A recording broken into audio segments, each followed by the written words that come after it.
or you catch me popping my head back and forth. I just love our music. So good afternoon, everybody, and welcome. This is the Breaking Free Show. My name is Marilyn Shannon, and as always, it's a delight to have you. And I thank you from the bottom of my heart for sharing this time with us. I know your time is special. You have a lot of things to do. Who knows? Maybe you're by your desk. Maybe you're at home doing laundry. Maybe you're driving in your car listening to us. Maybe you're walking in the street listening to us. Maybe you're on the sofa watching us like you'd watch Oprah. Who knows? But wherever you are, we're very grateful to have you join us today. And with that, I want to say hello to Amnon. Hello. How are you? I'm fine. How are you? Good. How's your week? Yeah, you were first. It's been fine. Every week we go through this because we start the show on a Monday. So, Yep. You know, I don't know when everybody starts their week. Some people could start it on Sunday. Some people start it on Monday. Who knows? But I started 2 weeks ago. Now you got me. So It's been fine. It's so been far. fine? You? I've had a lot accomplished today. We finally have some nice weather outside. Yeah, man. I don't know where you're all sitting or walking or enjoying your life from, but we've had some terribly cold weather, and we're in North Carolina. And so having some weather like we've had is very unusual, and it's been very cold, and today is very beautiful. Yep, it is. So with that, we want to start our show, and remember, this show is our show. This is a community effort. We want you to call in. We want you to Skype in. We want you to chat with us on our window. Just go ahead and write, where you see the little line, it says name, nickname. Put whatever it is that you want. Take part in the chat because you're going to see where there's all kinds of great conversations going on in there and information, and people just love to share. So we'd love you to do that. And anytime in the show, please feel free to call in if you're somewhere where you can got a phone, 919-518-9773. Or if you are in India or Timbuktu, you are more than welcome to Skype in with us on computers, that's plural, 2K, that's the number 2K voice. And we'd love to have you anytime. So the name of the show is Breaking Free. And one of the ways we do that here is by bringing on all kinds of ideas, topics, strategies, people, thoughts, actions, just anything to help us each individually build upon our human freedom. And that is my personal mission, is to see each and every one of you and each and every one of the people you know and the people they know and the people they know, and kids included, have a feeling of personal freedom, that they can come and go as they please, they can wear what they want, they can talk about the things that they want to. They can stand up in front of the room and put their hands up and say, me. And that's what I'm looking for. So I want to start the show with a quote today. So I want you to keep this in mind. And this is the quote. Where there is an open mind, there will always be a frontier. And that is by Dorothea Brand. And I'll repeat it for you. Where there is an open mind, there will always be a frontier. And I really like that quote for today because I feel that in keeping with our show today, we're going to be talking, we have a topic that maybe, just maybe, you are comfortable with, you've had personal experience with, you like talking about. But just maybe it's something that is new to you and maybe edgy, and maybe you have not engaged with it that much. And that's okay. This is the kind of place that you can feel comfortable hearing, seeing, doing, taking part in, and just being part of our Breaking Free community. So with that, I want to go ahead and introduce you to my special guest today, who I'm so delighted is here in the studio. That's always fun for me, is to have somebody here with me. And I'd like to introduce Penny DePa. Hello. Hey, Marilyn. Thank you for inviting me on your show. It's a pleasure. Glad to have you here. I'm very pleased to be here, too. And so I want to tell you that, we all know a lot of people. And our paths crossed, I don't know how many years ago, several years ago. Penny, one of the things Penny does is that she's an artist. And she had me come and speak at a group that she did. And then, of course, like-minded people kind of come in contact with each other again. And we did. And I'm really happy to have her here. And she's touching upon something that's very exciting for me. And so before we get into that, I want Penny to just share a little bit about herself in her own words to you. I can share all kinds of things about her, but coming from her, I think is different. So. Thank you, Marilyn. I believe my purpose in life is to acknowledge and reveal the beauty and dignity of the universe and the human spirit. And I do this in a lot of different ways. One, as Marilyn mentioned, is I'm a watercolor and charcoal artist. I also am a results and productivity coach, so I help other people. I also work with associations, licensing boards, and professional societies in causing leaders to take on their leadership role. And I also, more as a fun activity, I do swing and ballroom dancing. So all of those things are involved, but why I'm here today is to talk about my book that has recently been published. It's called The Covenant, a Reincarnational Memoir. It's written under a pen name, Annie Weber, and that's, again, acknowledges and reveals the beauty and dignity of the universe and the human spirit and how we interact and connect with people and how we've had multiple past lifetimes. So is this, writing this book, was this a step out of your box? This is entirely new because I'd never written a book before. About 1980, I wrote a sort of a bucket list of things I wanted to do in my life. And I was leading a workshop called Finding the Artist Within with some friends. And one of the things I do in the Finding the Artist Within is we do a 12-month creativity plan. Mm-hmm. And we start, from 12 months out where we want to be in our creativity. And after everyone in the class had done theirs, they asked me, well, where do I want to be? And I was like, off the top of my head, I said, well, I've always wanted to write a book. And this was 2006, probably about August. And I started telling about these spiritual experiences I've been having since about 2001, 2002. And the woman, we were at a woman's house, and she went and she got a book on the Maasai Africans, and she also got a fictional book about reincarnation, multiple lifetimes. Okay, I have to interrupt you a second. So you were having spiritual experiences that were about reincarnation? I mean, were you having experiences about having been reincarnated? I mean, was that why did she get that book? Okay, at the time I wasn't quite sure what I was having because they were over a time period. It was probably not until 2005 when I did my first past life actual regression that it was started to confirm that these were in fact past lifetimes. For a while I thought I was going a little crazy, and I started reading a lot of books to try to find where other people had similar experiences. So could you share an experience, like what was that experience that you were having? What was it, a dream? Were you just sitting there having a cup of coffee and all of a sudden you were somewhere else, transported? What was that? What was going on? Well, the very first one that I had, I'd like to read from my book because I detail it on page 297 in the softcover. One hot, sultry summer day, I was walking back from the apartment complex near my office at lunchtime. Along the sidewalk, a black metal gate separated the entrance to the complex from the portion of the neighborhood where our office was located. On the next block, between the gate and my office building, stood a vacant lot of wild grasses and young trees. As I unlatched the gate to let myself through, I berated myself about Keir. Why am I still so attached to this man? Obviously, he does not want to hear from me or have anything further to do with me. Why do I still care so much? Why can't I just go on? Now, Keir is someone I knew professionally. By this time, I had walked as far as the vacant lot. In the time it took me to walk 2 consecutive steps, I had a sudden intuitive knowing, a revelation. God, or at least a messenger directly from God, spoke to me telepathically. You cannot give up on him.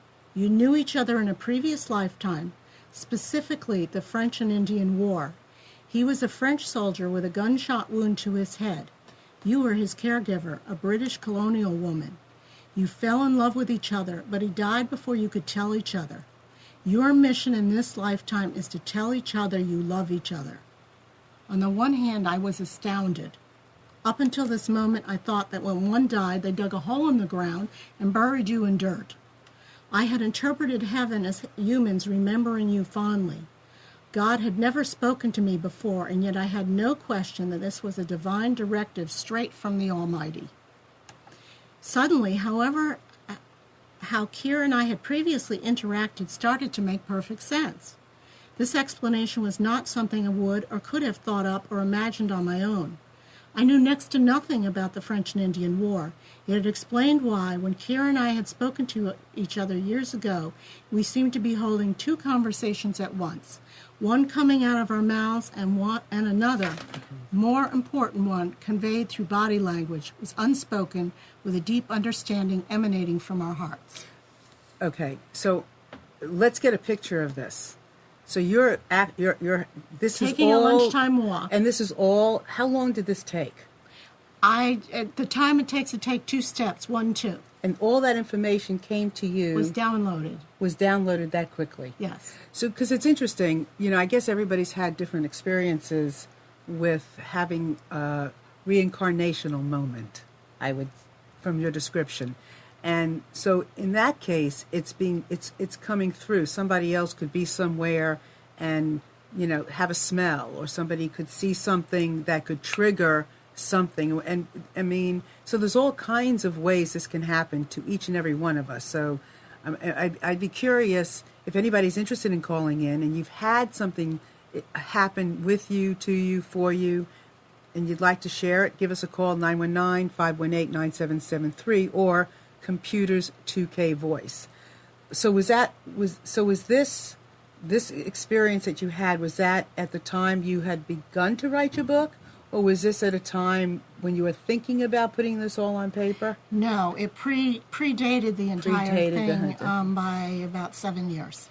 Wow, and you remembered all of it to that detail. That's what's the difference between a dream and the spiritual experiences, is that I remember them. Like dreams, I'll wake up, I've had a dream, and if I remember it 5 minutes later, unless I write it down or somehow have some interaction with it, I forget the dream. I've actually written dreams in journals and go back a few years later and, now I remember that dream, but I don't remember before. These things I don't forget. And quite a lot of the others were like before I went to sleep or right after I woke up, in that kind of in-between zone they call the alpha state. So, and this is a memoir. Yes. So can you explain what that means? A memoir is like a subset of autobiography in that it's about someone's life, but an autobiography sort of starts when someone's born and ends when they die. And there's definitely a chronological area to it. But a memoir can be a piece of your life. It can be several years. It can be one particular incident. And also memoirs, the author has a little bit of license in which they can fictionalize some of the parts of it. And but as long as they're staying true to the story, obviously our memories are flawed, and we may remember something one way and somebody else may remember it differently. But we're allowed to put that in that way. Ooh, that sounds great. I mean, that's a great idea, because you could also write about an experience or a piece of your life, which is what she did. Okay, we have a phone caller. Hello? Hello? Somebody there? Okay. If you call in and you get cut off or whatever, just call back again. Walk away from the computer. And walk away from your computer so that we're not hearing you talk twice, and you're not going to hear yourself talk twice and go crazy. So 919-518-9773 or Computers 2K Voice on Skype. So that's very interesting about a memoir. So in this case, it's not just about your whole life, but it's about these experiences. Is that correct? The way you chose to do it? Yes, it's it's this lifetime from about 1985 to 2004. And it also includes 8 of my previous lifetimes. Ooh, that's interesting. I've had about 15 that I know of. And in the end of the book, I have an epilogue that starts to talk about some of the past lifetimes I've had with other people. So are you going to write another book that will entail the other lifetimes? Could be. I don't have that many. That right now, there's nothing that holds it together. This current lifetime, there was what I call a backbone that held it together, and the different 2-year time periods in this lifetime are sort of the ribs, as well as the past lifetimes are other ribs. So my question is, having had this experience, so she's an expert. You know, she's an expert in reincarnation because she has her own personal experience with it, and anytime you have a personal experience, you are an expert. So my question to you is, does each lifetime build, and you might have just said that, and I'm not sure if that's what you meant, but does each lifetime build on the lifetime before, or does it have anything to do with the lifetime that's coming? Yes, I don't go through that specifically. I show more how it builds in this current lifetime, because most of this lifetime part of the book is prior to these, between 1985 and 2001, is prior to when I had the spiritual experiences. So I was going along completely unknowing about this. Each of the past lifetimes, I suspect you could do a train of thought through each one, or of evolution. But what I believe is that we're all evolving spiritually, and when we incarnate on the earth, it's my understanding it's tougher than trying to evolve while you're in what they call the discarnate state, which is when you're not incarnated on earth or wherever. And there are I could talk about being incarnated on other planets, but not a lot. I don't know a lot about that. Wow, I never thought about that. So that's possible too. Yes. So you've had that too? Yes. Wow. 2 lifetimes that I know of. But you were in another planet. Other planets, yes. So for you, I mean, and when you believe in reincarnation, which I do, then I would then be safe to say for myself and that you would really believe that there's life on other planets.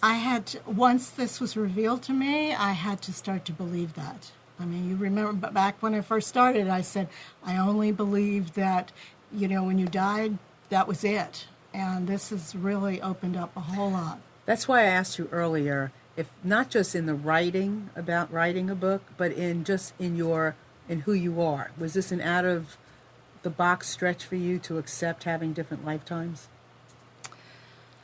I just felt when I was revealed, first I thought maybe I was going crazy. And then it got, every time I had a spiritual experience or what I call them past life visions, I'd go on the computer and look up the clothing I was wearing or the word or the date or whatever made sense.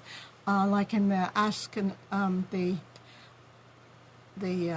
first lifetime, which takes place in 900 AD or CE, the Common Era, in the southwestern part of what is now the United States, but back then the Spanish hadn't even invaded, so the Native Americans were there, and I knew it was 900 AD, and I knew it was on a mesa in the southwestern part, and I just started Googling who were the Native Americans at that time period, and learned about the Native Americans at that time period, and started studying those. In the book, there's 8 pages of resources that I used, websites, books, and so I just researched every time something came up. I, looked it up, and what was even the French and Indian War. That was amazing because when I started reading about it, most of us don't learn about the French and Indian War in school, except we know that General Washington got his big start, and that it had something to do with the 7 Years' War in Europe. Well, most of the French and Indian War took place in upstate New York around Lake George, and then I started reading about it online and whatnot, and where did I spend my teenage years vacationing? Lake George, New York. So did I. Did you get goosebumps too? Well, I did because I went there as a kid. Okay, well, maybe that's when you and I knew each other as a previous lifetime. I haven't looked. Tell me about that again. Tell me about that. Well, I looked it up. Look, okay, start again, because I was just answering somebody in the chat, and I heard some of it, but I want to make sure I hear all of it. Go ahead, say that again. So when I started researching about the French and Indian War, I learned that most of it took place in the Lake George region of upstate New York. And that's where I spent my teenage years vacationing, was Lake George. Fort Ticonderoga at the north end, William Henry. But during the French and Indian War, it wasn't Fort Ticonderoga, which of course I visited. It's Fort Carillon, which was the French name. And when I started reading, there's a part in there about this snowstorm. Well, there was a freak snowstorm on March 21st, 1757. And the more I read into it, the more it made sense with the visions that I was having. Wow, because I used to go there as a kid, too. Oh, my goodness. So let me ask you something. Have you been a history buff in your life, or was this different for you? I was a French major in high school and college, so that sort of makes sense. I also, the night my mother died, I did a past life regression, and she and I knew each other during the Louis XIV period, so that makes sense why I might have been a French major. So there's something on the chat, and I want to know if she wants to. Hold on 1 second, everybody. Well, I also looked up the clothing that comes with the various, and the Native Americans during the French and Indian War. There was a vision, and I looked them up and found out the Oneida Indian. I found a picture that looked like almost the same thing. And those aren't things I came across in this lifetime, so they're not conscious memories of mine. Why a pen name? Why a pen name? There's a number of people in the book that I didn't ask permission. I don't want to hurt people. There are people in the book that may not know that they're in the book and they're just mentions. There's nothing bad I've said about them, but it was just so much easier. The hardest part about this book so far was getting copyright permission for some song lyrics. There's 2 songs I repeat entire lyrics, and 2 I only have partial. And it took me months and months and months to get through the copyright thing. There's a number of attorneys who are in the book, and trying to get permission from attorneys to use them would have been impossible. Well, that's City Hall. Yeah. So it was just easier to put a disclaimer in the book and change my name and change everybody else's name in the book. But the story and the dialogue is as close as I could remember it. So now, in speaking about it and not using the pen name or coming out of the closet, you're okay with that? Yeah, I'm starting to do that with some of the people who are in the book. Right. My real photo is on the book, only it's turned sideways. And I do give myself credit for the painting on the front, because that was one of the watercolors that I did. And that was inspired by a past life? It was actually inspired by a part in this current lifetime. Oh, wait, okay, hold. Hello? Hello? Who is this? It's Madge. Is this Madge that I know, Madge? Yes, it is. Oh, it's been a long time. I saw you on the chat, and I said, "Oh, Madge." And I think I think our lifetimes have crossed before. But how are you doing? Well, I mean, how we became friends is kind of funky. And we've remained friends, so I want to just say to everybody, this is an old friend of mine. Our paths crossed in how many years ago? 9, 10 years ago? I don't know. I was trying to figure that out before I called in, but I have I can't even remember. About 9 or 10 years ago, we were in an organization together called Association for Conflict Resolution, and we were both mediators. And she lives in California, and she's been a wonderful support on Facebook and such. And I don't know and this is the first time I've known you in the chat and the first time to call in, so I'm very delighted to have you. Welcome. Well, it just thank you. It just worked, Marilyn, for the time frame, because obviously it's only 10:30 here or something. Well, that's okay. In California, it's 5 right, o'clock somewhere. And it's gorgeous. It's going to be in the 80s today. So. Well, good. Well, I'm glad to have you. Yeah, my thought was, which I was writing in the chat room, I know many, many people who believe this, okay, and have had these experiences just like your guest. I tend to be more of a realist and think, when you die, you die. Being Jewish, reincarnation was not something that was taught to us or mentioned. It was like you're here and you die, and that's it. And I wonder, the people that have this, if they have the need so much to believe that there was something after and there will be something more importantly, before, that they wish so hard that there will be something after, as opposed to just saying, you know what, we go into the ground or cremated or whatever, and that's that. Well, you know what I mean? I'm spiritual, but I don't believe in God. I have certain, propensities to be interested in this, but not to see it. It's never happened to me, and so being a realist, if it hasn't happened to me, I don't get it. I understand, Madge. I was the same way. My ex-husband's Jewish, raised our child. She had a bat mitzvah and everything. And I had a very dear friend who was my life coach for a while, and she didn't even believe it until her deceased dog, she felt her dog on her bed. So it really helps if you've had one of these experiences. So. Well, it's so funny because that you said that about a dog. I am not an animal lover, but because I had kids and they wanted a dog, my ex-husband brought home a dog once, and, who takes care of it and who loves it? Me. And the dog got seriously ill, and it had to be put down, and I couldn't put the dog, as much as I don't like animals, I still couldn't take the dog to the vet. So I had a very dear animal lover friend who came over, took the dog, and took it to the vet, sat with the dog while it was euthanized, and, called me afterwards and said, okay, it's done. And I did have 2 experiences, but see, I don't think of that as past life. I just see, like, I was driving the car once, and I thought I saw the dog next to me in another car, and I called the guy who had done it for me and said, are you sure you took her and you saw her die? Or him, whatever, I don't even remember if it was a he or she dog. And he said, yeah, you're right. It's just her, and he believed in all of this. And he said, it's just her way of telling you she's happy or okay. Okay. Brushed it off. The next time I was pulling up into my driveway, and this dog was frenetic and used to throw a ball down the driveway, and he would just run down and crash into the garage door, okay, no matter what. That was just his thing. And I actually pulled up into my driveway, and I saw the dog running down the driveway as if I were going to be throwing the ball.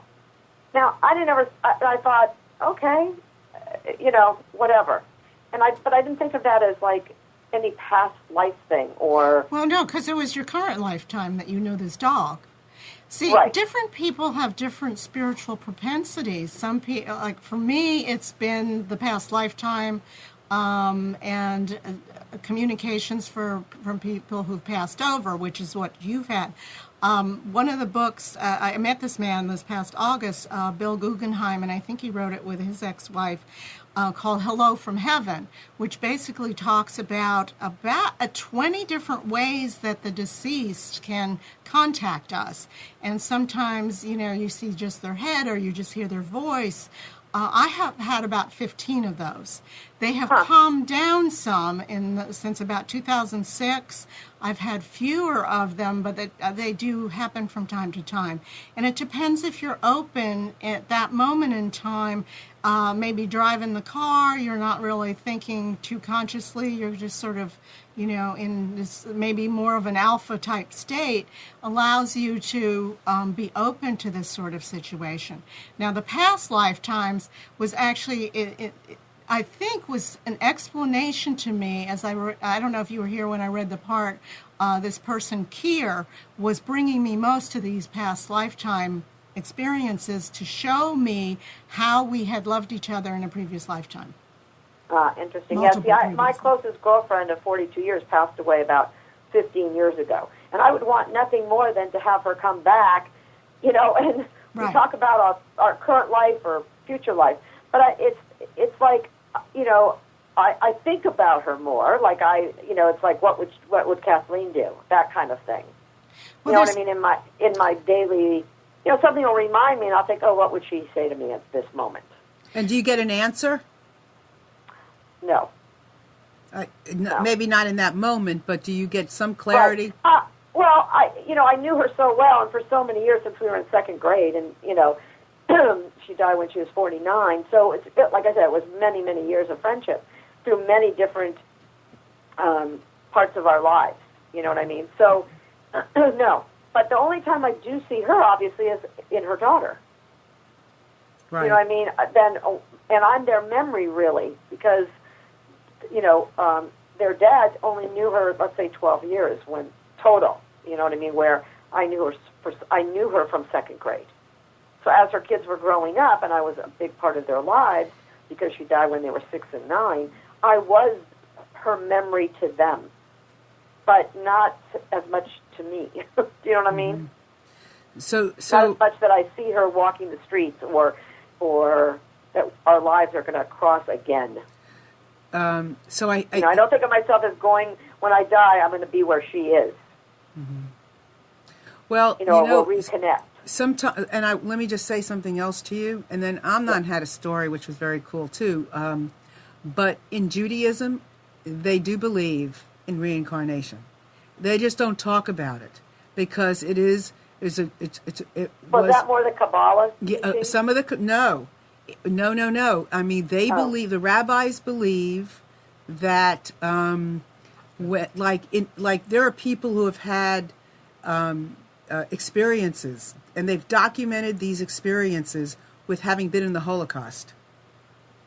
So they do believe, and we do, and Amnon's got something to say about this. So hold on just a second, right? The thing, I mean, it's not the reincarnation that we think, but in Israel or anywhere, and Matt, just so you know, I'm Jewish and I'm from Israel. Uh-huh. Where do people want to get buried? Where do people want to get buried? Buried. I don't know. On the Mount of Olives. Okay, why is that? You know why? Why? Because the belief is that when the Messiah comes, whoever is buried there comes back to life. Right. That is reincarnation. Right, and resurrection. That's it. And I'm talking about, if you're real religious, that's what you believe. Mm-hmm. Right. Now, the story, I'm kind of like you. He really is. I need to see something before I believe in it. Right, or have it happen, right, to you in front of you, right. And back, I'm talking about like 40-some years ago, in Israel, in the military, I had one of my commanders used to hypnotize people. And one night on Yom Kippur, when we were on duty, his driver, an 18-year-old Moroccan kid who could hardly read and write, asked him if he could make him stop smoking. And he said, sure. And he said, do you mind if we do some other things? He said, no.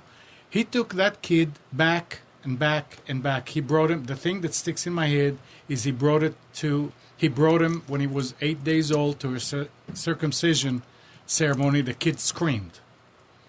This was in 1969, something like that. He took him back to 1936. The kid started talking fluent German.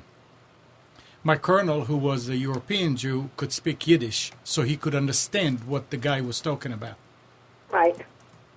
And he was telling him he was in Leipzig, and he was going to the post office, and what he was doing, and all that all in German. He brought him back. I had the whole thing recorded because I just got my first reel-to-reel portable recorder, and we were listening to it, and the kid went back under. So my colonel made me erase it because he was afraid that I'll be listening to it somewhere, somebody will fall under, and I wouldn't know what to do. Mm. But at that point, I became a firm believer. Now, you want something to the opposite of this? Sure. In 1971, up in northern Israel, I got wounded, and the last thing I remember is falling on the ground and saying I got hit. The next thing I know is I open my eyes and people are all around me, and I hear, he's back, he's back. And I was out for 4 hours. I never saw, and I don't remember a thing from that. I haven't seen a white light. I never seen anybody that I loved or whatever. So there must have been a good reason for that. But if you start listening to other people that did go through some of these experiences, you'll understand it. I mean, not everybody goes through it, and I'm thinking there's a good reason for it. Imagine everybody believed in it, that if your life here ends, you go away and you come back. Well, I don't like my life, so I go and kill myself because I know I'm coming back as something else, which may be better. You buy a lottery ticket, the number is no good. You buy another one. Well, so there's my understanding from my readings is that there is a different place that people go when they commit suicide, but I don't know. Some people may plan it. I don't know. I'm saying in. if more people believed in it, you would see more people doing it because, hey, I want to come back. I hate my life. I want to come back as something else. I don't necessarily agree. I think that you start to see that maybe you do have a purpose in life and that you actually need to be here. I don't even think you're allowed to die. A lot of times you're not allowed to die. Like I had an almost, bad accident and I didn't die. Well, why not? Well, probably because my purpose isn't done yet for this lifetime. It did wake me up a little bit though. So Madge, it really. I mean, I agree too because I don't know. I have not had a personal experience, and yet because of the fact that I'm open, I've had other experiences. I mean, some things just make sense, and I hear what you're saying about being a realist, but some things just make sense, and they just right, and they don't make sense, and we can't explain them. Yes. And I am a very open person. I know. That's why I would believe that if these things were happening, I would be having the experience. So, it might be, I'm going to tell you one thing I'm going to do, because I haven't had this yet, but this book is fascinating to me, as well as how Penny has approached these past lives, or how these past lives have approached her. I think it would be very interesting to kind of, I mean, of course I'm suggesting read the book, but I'm also suggesting to welcome this in. And I think with Penny, she is not, Penny's an artist too. Just okay. So I know you have that in common.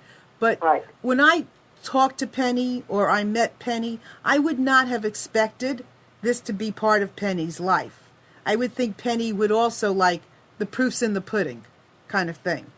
But having known her now in this book, I'm saying, this is really interesting. And she's the kind of person who could sell this as There is no, there's no question. It's definitely interesting. And so many people have had these experiences that there's got to be something, I would think, to it.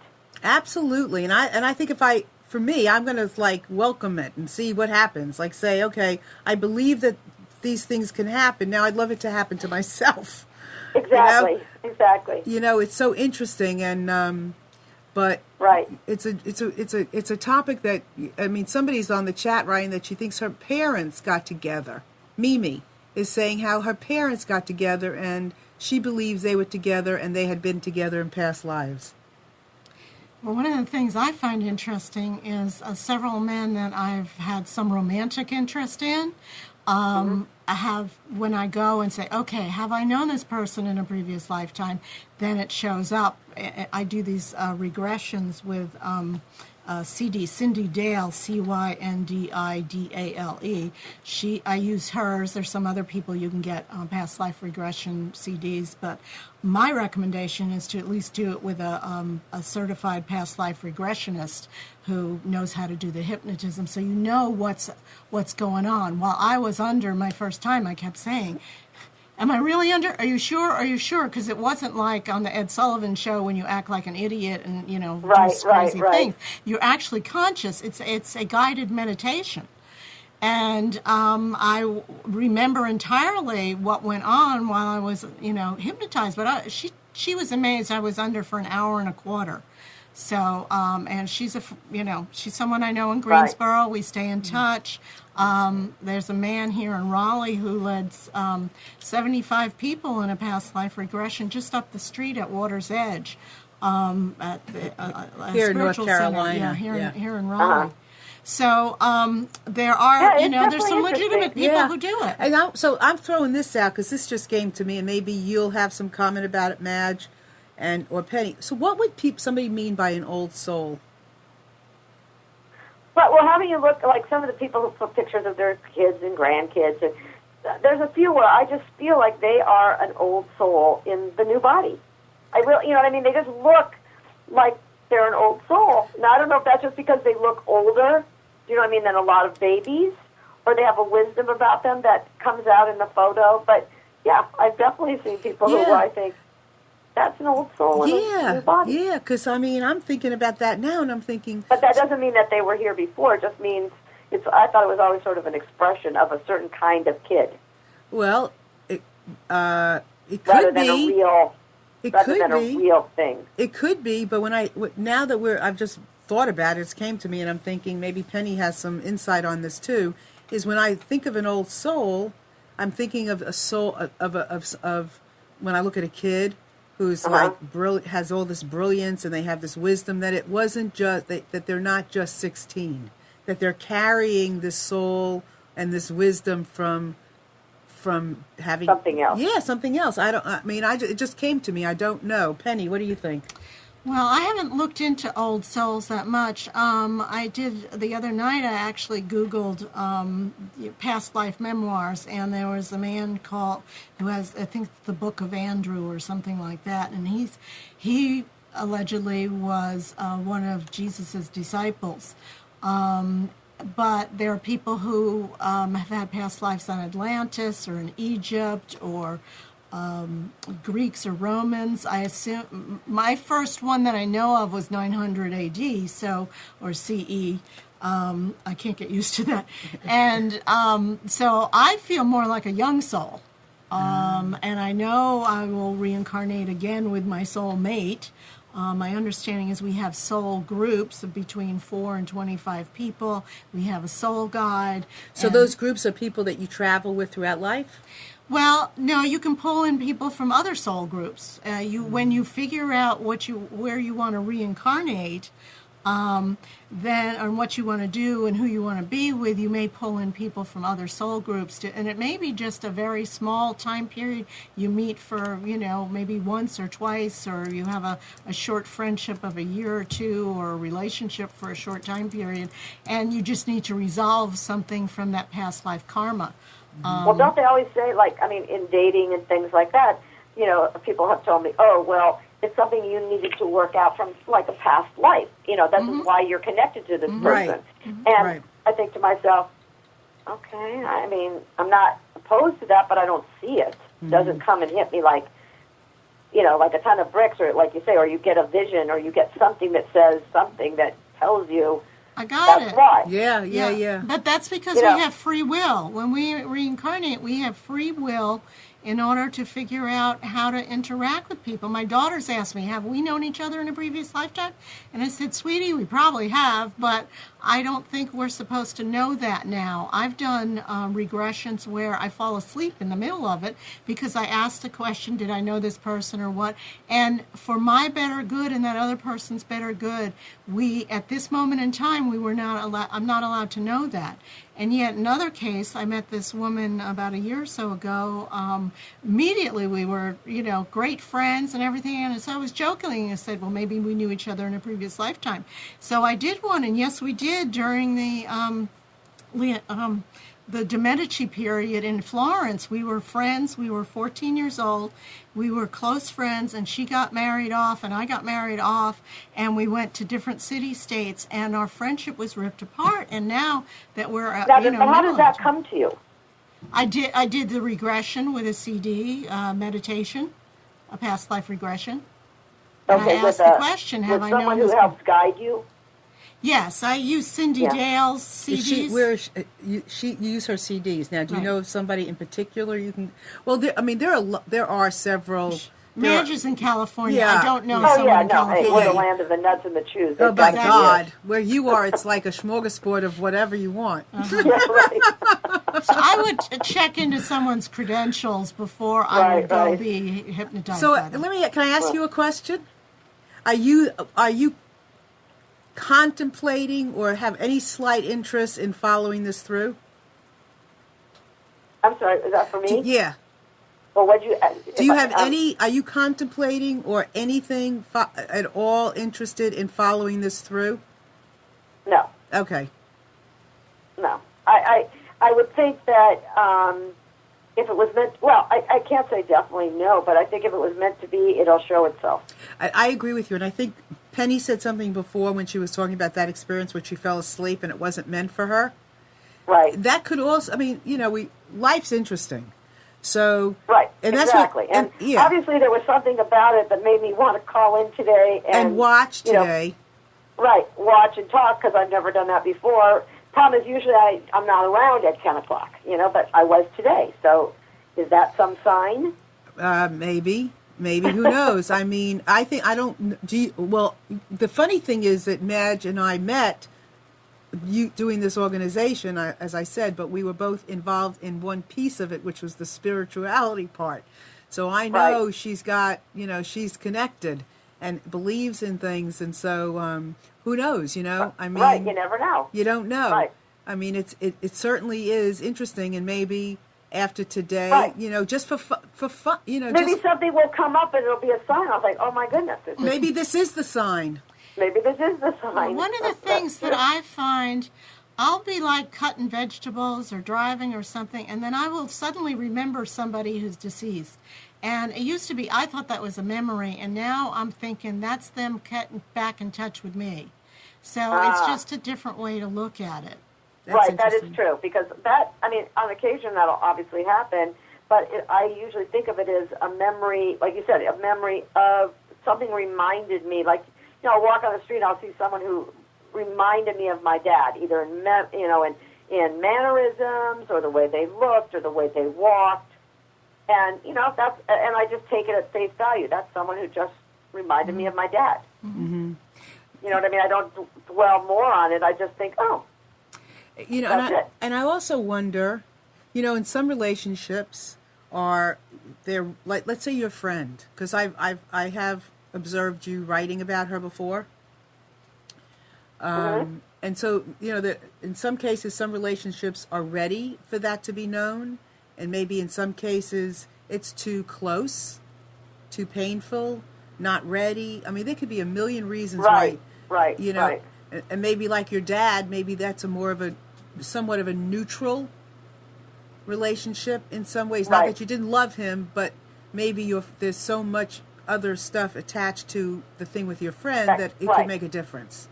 Right, exactly. Family and friends are totally different. Right. One you're given and you can never get away from, and the other you're blessed if you have a best friend in your life that, I didn't realize until after she died how many people never had the experience of having a best friend in life. Just went through their whole life having friends, but not having a best friend. Right. And you're very fortunate. And I had no, that was something else. I had no concept of that because I just assumed I have one, everyone has one. Right. Right. So, Understand. Yeah.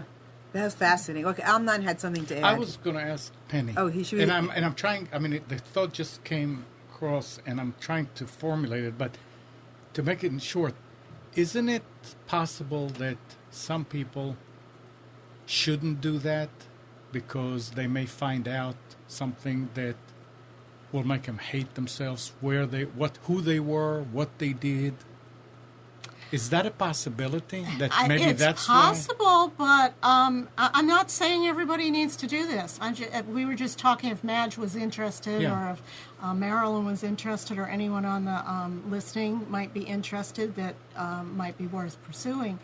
But again, I think I think whether you call it God or Source or whatever, some will protect you from having something really bad happen. A friend of mine went to this Water's Edge past life regression. And she actually had a bad regression. And I had told her, I said, I think you and I need to debrief after we come out of this, whatever happens. And sure enough, she'd had a bad one. And as we talked, and I've been a professional coach, and she and I have known each other for quite a few years, that as we talked it through, she started to see the positive side of this particular vision that she said, that it actually threw light on how she was in this lifetime and the things she's afraid of. And she grew in that experience, and, that was very helpful. Right. I've also had Yeah. situations, my foxtrot partner, turns out during that Water's Edge past life regression, I learned that my foxtrot partner and I have known each other previously. And it actually explains why our friendship is the way it is. And I shared it with him one day, and he just sort of looked at me kind of sidewise, and he said, that's very comforting that we've known each other previously. Mm-hmm. This is why we have this kind of friendship that we do. And we still dance foxtrot together, Mm-hmm. There's something about this when you think about people in your life and how you might have known them, or, who they were, your mother, your father, your sister, your brother, your friend, your lover, whoever they were, how interesting and comforting that can be to know that we're at home. We're with each other, and we have a sense of home and a sense of comfort. However, there are things to work through with people that can be uncomfortable. And what I found with a number of cases where I was angry or upset how the relationship was working out, when in fact, once I learned the past life piece of it, it made sense, and I could let go the anger and the frustration, or the, whatever emotional attachment I was having with it, and was able to let it go and work through those issues with people. How would you coach, counsel, put stuff in good light if somebody Marilyn, finds... I got to get off now, but I will listen to the rest of this honey, later. thank you so much. Thanks so very much. It was wonderful having you. Bye, man. Bye. Bye. If, if somebody goes through it and finds out that in their past life they were Hitler, Mm-hmm. how do you that person is probably gonna Well, die of agony. the way karma sort of, my understanding of karma is, and I've always wondered about both Mother Teresa and Hitler, and who they might have been in a previous lifetime and who they are, will be in the next lifetime, that it kind of balances out. So I suppose if someone found out they were Hitler, they were probably either now or in a previous Now they were lifetime, Mother Teresa. Yeah, something like that. So that they're they've- trying to do extra basically- good. Well, they things. already were. what goes around Okay. comes around. That's Okay. kind of the karmic piece of it, and it does allow us to make up for our past issues or things that happen. People who have trouble swallowing find out that they were, hung in a previous lifetime, and once they find that out, then they can actually relax about it, and then they don't There have a problem. there is a book that I read many years ago, and I don't remember I don't remember what the name of the book was, but Brian Weiss, Many Lives, Many Masters. Masters. Oh my God, what a phenomenal book! I mean, he was a doctor. Yes. He was a Jewish physician, and didn't believe in anything remotely like anything we're talking about. And somebody came to his office. I'll never forget this book. I don't remember too many things, but this I remember. And this woman came to his office, and he started to treat her and realized that she had been stabbed in a past life. I mean, all these things started to come up because of this particular patient. So it was very interesting. So tell us, because time is running short, how is your life different? How is my life different? Well, one of the things that's really important is just before I published the book, as my finger was over the to publish button, I was wondering why my ex-husband is sort of back in 2 miles down the street. He'd lived in Canada for a couple of years. And it was like God said to me, well, it's all about love and forgiveness up here, honey. What's your problem? And so I had an opportunity to talk to my ex-husband about the book, because he's featured in it. He's sort of the Black Knight versus the White Knight. We talked about it, had a wonderful conversation, and I added a postscript to the book. We've buried the hatchet. Where that's a big thing. I've different people that I've known in this lifetime, and how our relationships are with those people. It certainly has changed them. It's also made me feel much more aware of, when I meet people, whether they're at the grocery store or the post office, how I treat people, that I might run into them again, that if I do something nasty to someone, there's gonna be payback. So I'm much more loving and open and forgiving of people than I would have been otherwise. I think that's a very good point about this information. We said earlier there's some kind of a piece of peace attached to knowing that people that surround you are people you already knew, karmic, that you can make amends, do the right thing, and that makes amends for, hopefully, for future lifetimes, that you're here to learn, and then you take it. There's so much to learn and so much, but I want to give. So, how do they find your book? Well, the first way to find the book is, if you believe in Amazon, you can go to Amazon.com. The softcover and the Kindle version are there. If you want Nook, the Nook version has just come up. We also have the iBook store for iPad, iPhone, and I don't know about iPod. I am thinking maybe I need to do an audio recording of the book so that people can do books on tape or something. It's the Covenant, a reincarnational memoir by Annie Weber. And the Covenant is actually a James Michener book, so you have to add a reincarnational memoir, otherwise you get all sorts of vampire books about the Covenant and whatever. So be sure to add a reincarnational memoir, or look under author under Annie Weber, Weber, very simple. And I hope, wish you happy reading. People can just enjoy the historic stories if that's what they want, or the personal development that I went through and the changes and transformation. You don't have to even worry about the reincarnational part. It means you don't have to worry about whether it's true or not. Exactly. You can just read it as a great novel, and it's a romance. It's historical. It's got everything. That's fascinating.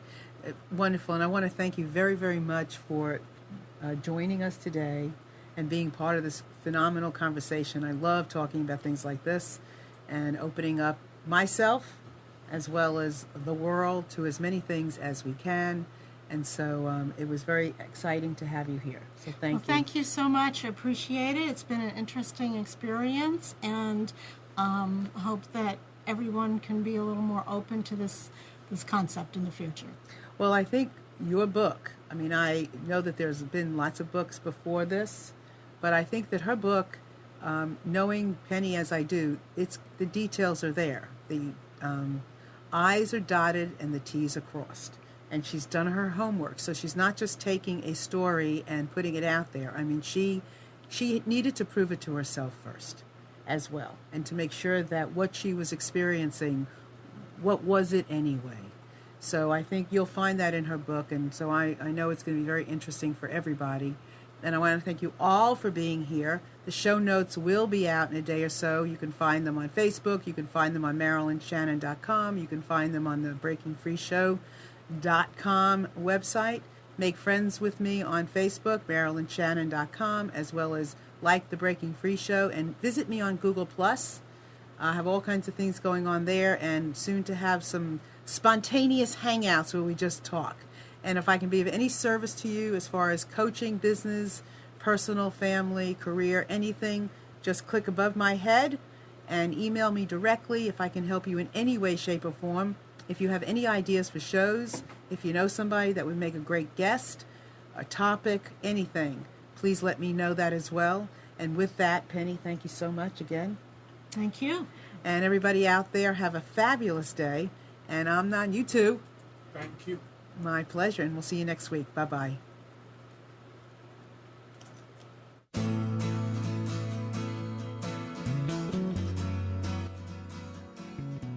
You are tuned to the Nissan Communications Network. Our weekly lineup of call-in programs include